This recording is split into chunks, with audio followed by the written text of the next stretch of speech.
something in the way, yeah. Ooh.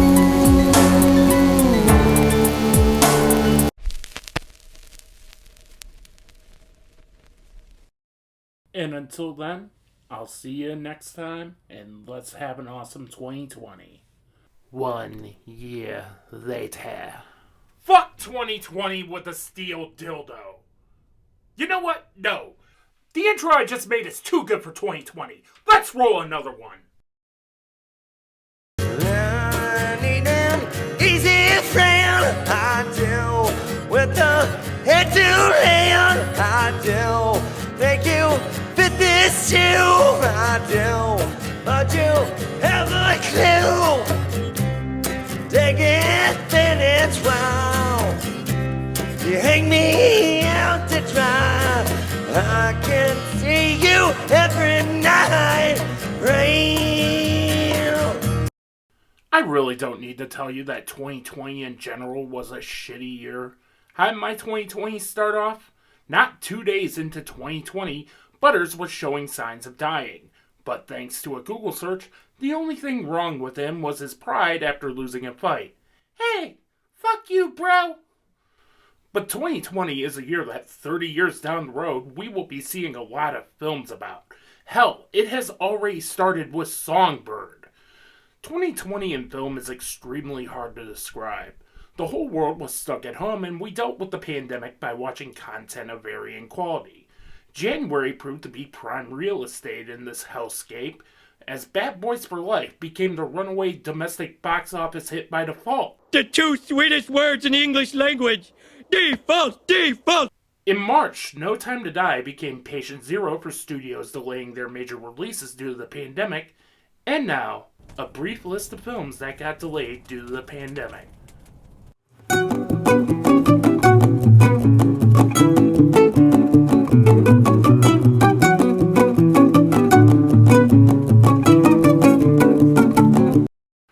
Groundbreaking and revolutionary were two terms I didn't plan on using for Trolls World Tour, but Universal Pictures saw a major opportunity in charging $20 to see their film's first run, and every major studio since then has followed suit. Because let's be honest, the words "only in theaters" were a death sentence. Quite literally. Nobody should risk their lives to watch The War with Grandpa or Monster Hunter. Warner Bros. Took it a step further by putting their entire 2021 theatrical slate on HBO Max day and date, while simultaneously playing in theaters, and filmmakers and media journalists lost their absolute shit. Speaking of media journalists losing their absolute shit, people were legit shocked that Marvel Studios didn't put out a movie this year.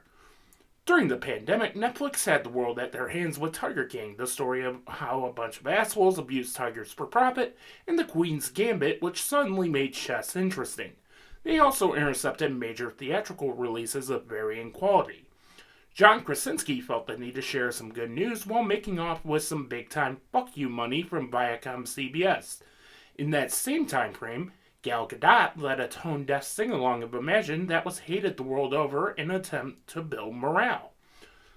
Bong Joon-ho pulled the cinephile equivalent of LeBron James winning a championship for Cleveland by sweeping the Oscars for Parasite, taking home 4 Academy Awards, including Best Picture, and the distinction of being the first non-English language film ever to win Best Picture.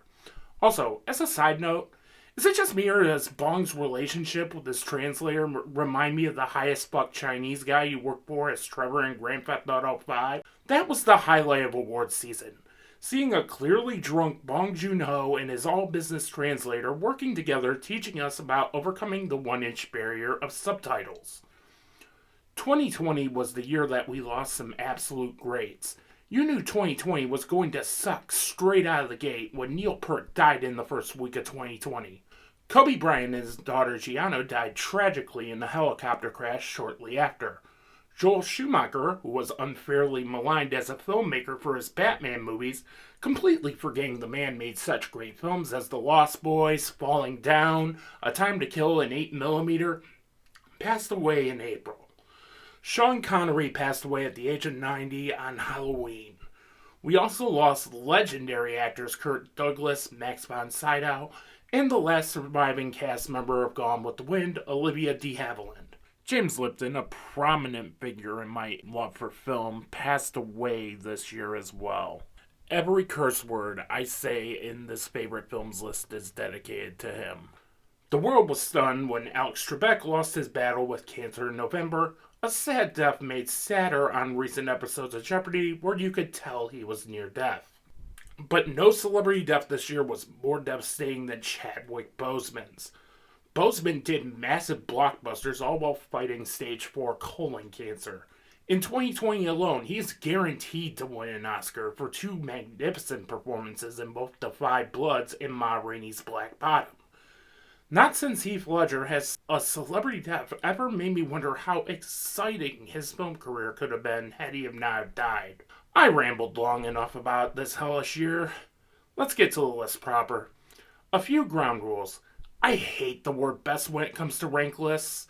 That's just elitist to me. These are my favorite films. Don't be upset if your favorite film isn't on here.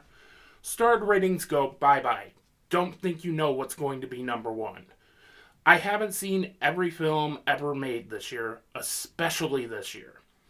If it hits a streaming service, it counts. I'd totally be fucked if this wasn't a rule this year. If it had a festival run the previous year but didn't go wide until this year, it counts. A rule specific to 2020. A lot of awards contenders delayed their films to 2021 to qualify for the Oscars in April. To make this simpler on myself, if a film comes out in the calendar year 2021, I'm counting it towards 2021, be it your Nomadlands, your Minaris, what have you. I'm already dead set on doing a top 20 for 2021 as it is, not because I want to, because everything is jammed into 2021. And now some honorable mentions, movies that didn't quite make the cut, but I still enjoyed. Birds of Prey, because fuck the alt-right. The Gentleman, Sound of Metal, Bad Education, Freaky, The High Note, Happiest Season, The Trial of the Chicago 7, Color Out of Space, and these 2 almost made my list.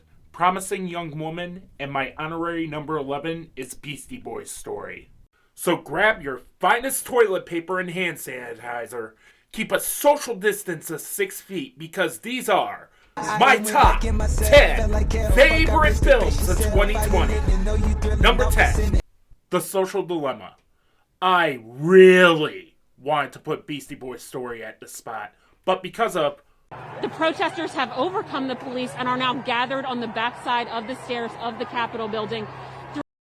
I couldn't bring myself to do it.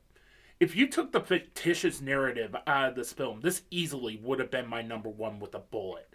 The Social Dilemma is a harrowing look into how social media algorithms psychologically manipulate your thoughts, as told by key members of Facebook, YouTube, Google, Twitter, and Instagram. This is an extremely important film to watch right now, especially given... Like today. The mob storming the barriers, pushing through this door, Capitol Police unable to hold them back. I seriously love the hell out of this documentary, and I highly recommend firing this up on Netflix.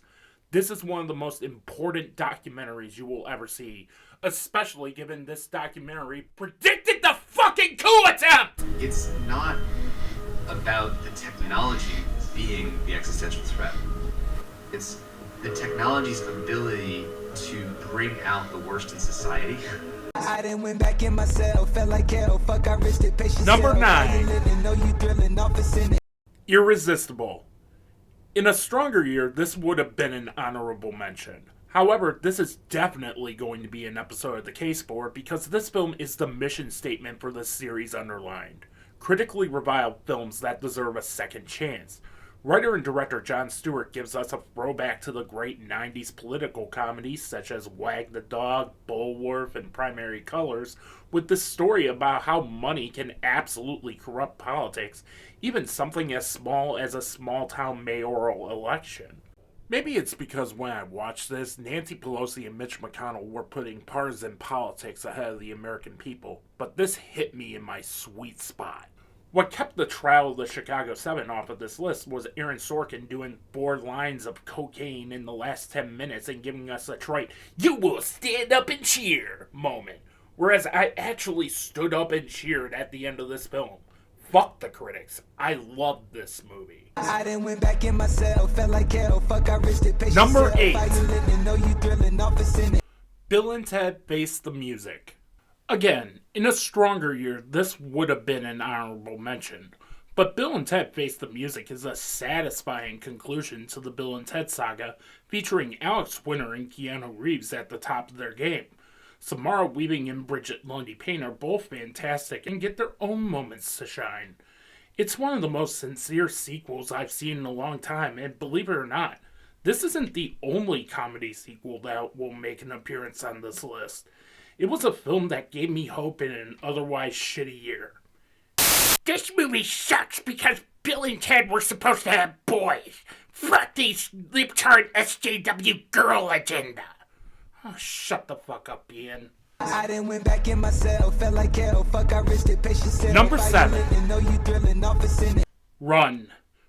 One of the most chilling thrillers of the year, Run features top-tier performances from both Sarah Paulson and a fantastic feature film debut from Kira Allen, who is disabled in real life. Each minute of this film is a pulse-pounding thrill ride as Paulson's character makes Annie Wilkes in Misery look like Princess Diana. I also love that Allen's character is in a damsel in distress and is a badass in her own way. If the actress categories weren't so stacked and the Academy actually gave a shit about horror, I'd want Oscar consideration for both Paulson and Allen. I done went back in myself, felt like hell. Fuck, I risked it. Patience. Number 6. How you living? Know you thrilling off a cynic. Ma Rainey's Black Bottom. If you love great performances, Ma Rainey's Black Bottom is the film for you. A film that takes place almost entirely in one setting, Ma Rainey's Black Bottom takes a look at the politics of black music in the 1920s. The film explores so many dynamics beautifully. Between Ma Rainey having her white management wrapped around her finger and Levy not wanting to play the game and be his own person, it is an extremely complex character study of two people who know what they want. It's great to see Chadwick Boseman go out on top because he may very well be the next posthumous Oscar winner, specifically with a heartbreaking monologue about the KKK. Viola Davis may very well win her second Oscar from another August Wilson play.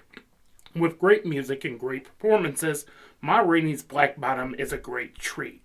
I also love that this doesn't feel like a by-the-numbers biopic. To put it like this is what I wanted Mank to be. It takes the love and mercy route, and more biopics should approach film that way. And I can't wait for the inevitable Criterion release of this film.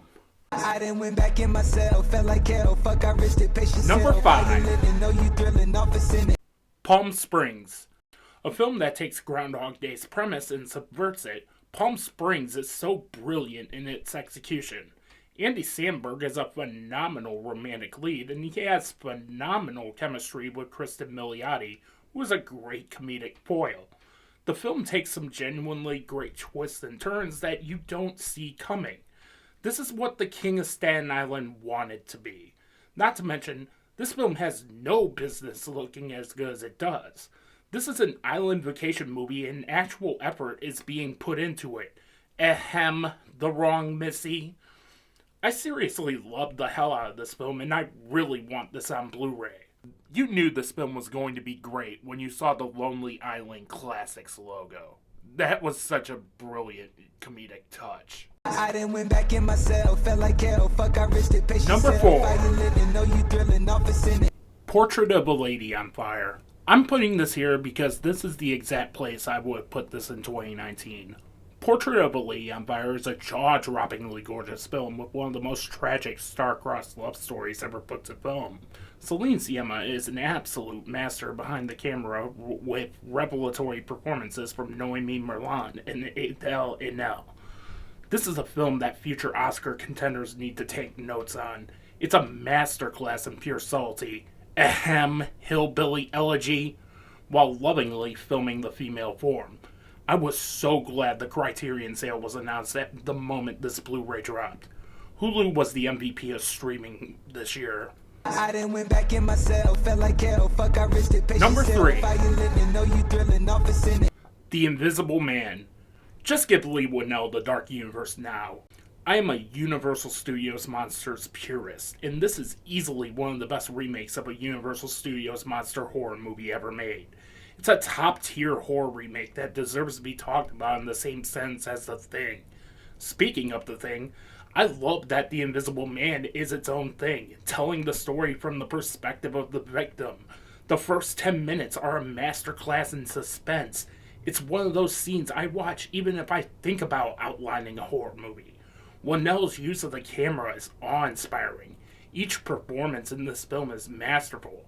I cannot say enough good things about this film, and Leigh Whannell has shot up to be one of my favorite filmmakers right now.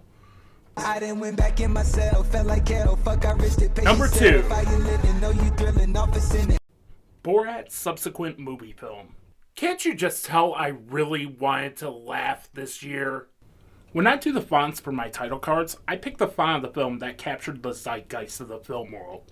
Needless to say, Rudy Giuliani quite literally getting caught with his pants down perfectly captured the zeitgeist of 2020. I didn't expect this film to rank so high on my list, much less have it be the second comedy sequel on this list given my mixed reactions to comedy sequels, but Borat's subsequent movie film actually improves upon its predecessor. By having Borat shine a light on 2020, it got me to laugh about it. Much like Bill and Ted Face the Music, there is a genuine sincerity in this film. For comparison purposes, I watched Depth of 2020 from the guys who created Black Mirror because, 2020 is like an episode of Black Mirror. Depth of 2020 is Netflix spending massive amounts of money on a shitty feature-length corporate meme. It immediately felt dated the second I watched it, whereas Borat's subsequent movie film felt like a time capsule of the year 2020. Also, Maria Bakalova deserves an Oscar nomination. Seriously. I done went back in myself, And my felt like number hell, one fuck I favorite risked it. film of If I ain't 2020 living, know you is thrilling off a sinning. Plandemic. Just kidding. I done went back in myself, And my felt like number hell, one fuck I favorite risked it. film of If I ain't 2020 living, know you is thrilling off a sinning.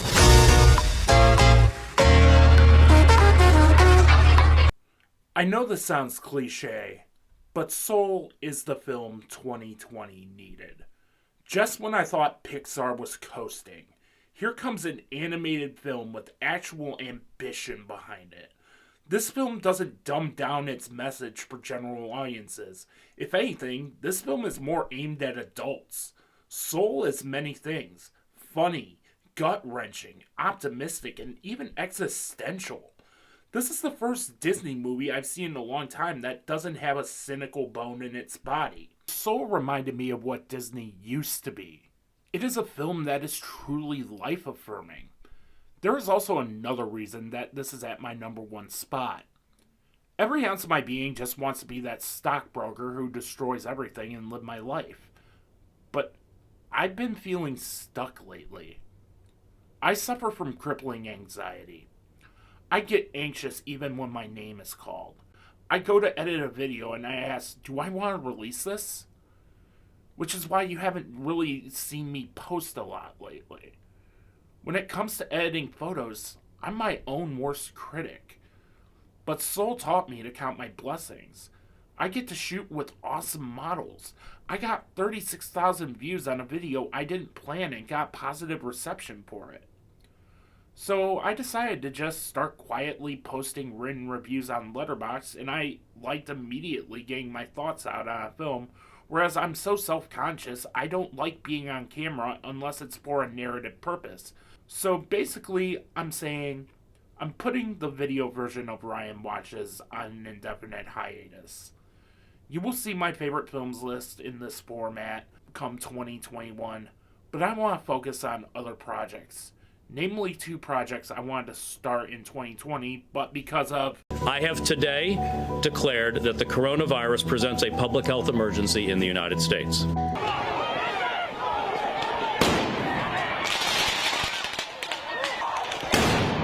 Imagine there's no heaven. Proud Boys, stand back and stand by. My anxiety shot through the roof. But this year I'm gonna fight. I'm gonna go back to being the old Ryan Moore, damn it. Thank you, Pete Doctor, for reminding the world that life can be beautiful in an otherwise god-awful year like 2020. I just want to say thank you to everyone who's subscribed, everyone who shares my videos, everyone who likes my videos. You guys are truly awesome. That being said, you know what I'm about to say here. Be sure to like, comment, share, spread the word of New Realms Media. Follow me on all my socials at New Realms Media. And until then, I really hope the world doesn't end.